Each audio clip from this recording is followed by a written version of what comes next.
आदरणीय धर्म प्रेमी सज्जनों, सादर नमस्ते। मैं जेठालाल विश्वकर्मा आप सभी का हार्दिक अभिनंदन करता हूँ। महाभारत उद्योग पर्व अध्याय 14। ये कथा आपको सत्य महाभारत से सुनाई जा रही है।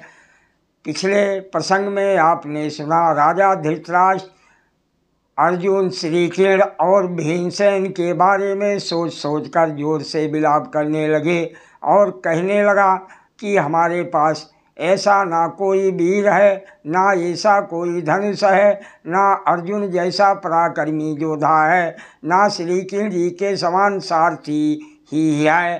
परंतु दुर्योधन के वशीभूत हुए मेरे सभी मूर्ख पुत्र इस बात को समझ नहीं पा रहे हैं।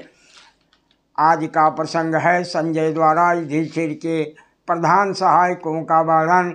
भीम और अर्जुन के पराक्रम से डरे हुए धृतराष्ट्र का विलाप, धृतराष्ट्र का शांति प्रस्ताव और संजय का उन्हें दुर्योधन पर शासन करने का परामर्श देना। महाभारत की कथा सुनाते हुए महर्षि वैशंपायन जी कहते हैं, हे राजन जनमेजय जी। तब राजा धृतराष्ट्र संजय से बोले, हे संजय, अपने तेज से दीप्त देवराज इंद्र का वज्र किसी के मस्तक पर पड़कर संभव है कि उसके जीवन को बचा दे वह, परंतु किरीटधारी अर्जुन के चलाए हुए बाण जिसे लग जाएंगे उसे जीवित नहीं छोड़ेंगे। हे संजय, मुझे युधिष्ठिर के क्रोध से, अर्जुन के पराक्रम से, नकुल सहदेव दोनों भाइयों तथा भीमसेन से बड़ा भय लगता है। हे तात, इन नरश्रेष्ठ वीरों द्वारा मेरी सेना के भीतर जब अलौकिक अस्त्रों का जाल सा बिछा दिया जाएगा तब मेरे सैनिक उसे पार नहीं कर सकेंगे, इसीलिए मैं बिलख रहा हूँ।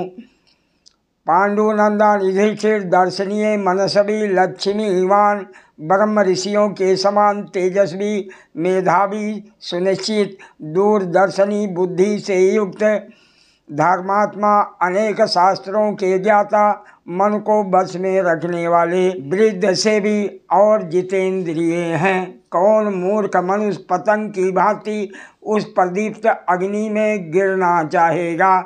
हे कौरव, मैं पांडवों के साथ युद्ध न होना ही अच्छा समझता हूँ।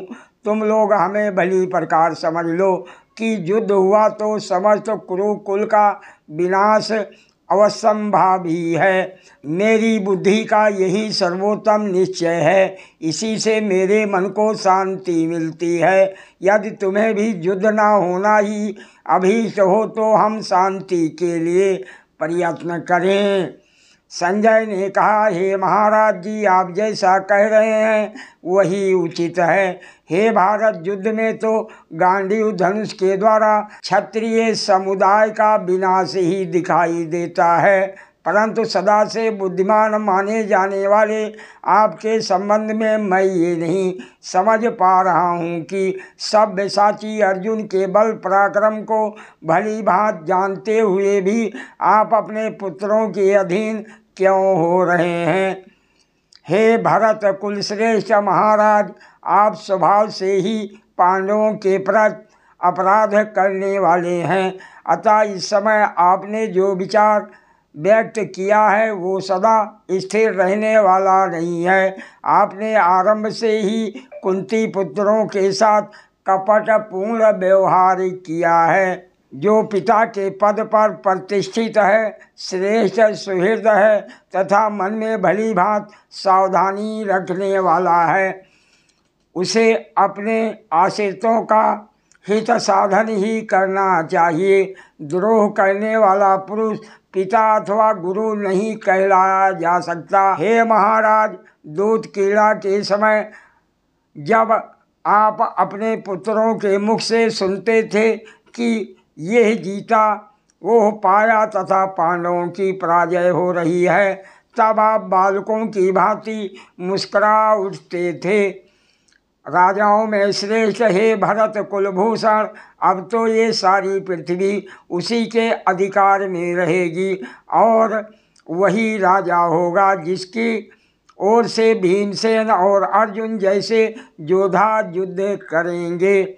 हे राजेंद्र, आपने जो पांडवों के बल पराक्रम की चर्चा करके असमर्थ की भांति विलाप किया है, वो सब व्यर्थ है। सादर प्रणाम। जय श्री कृष्ण।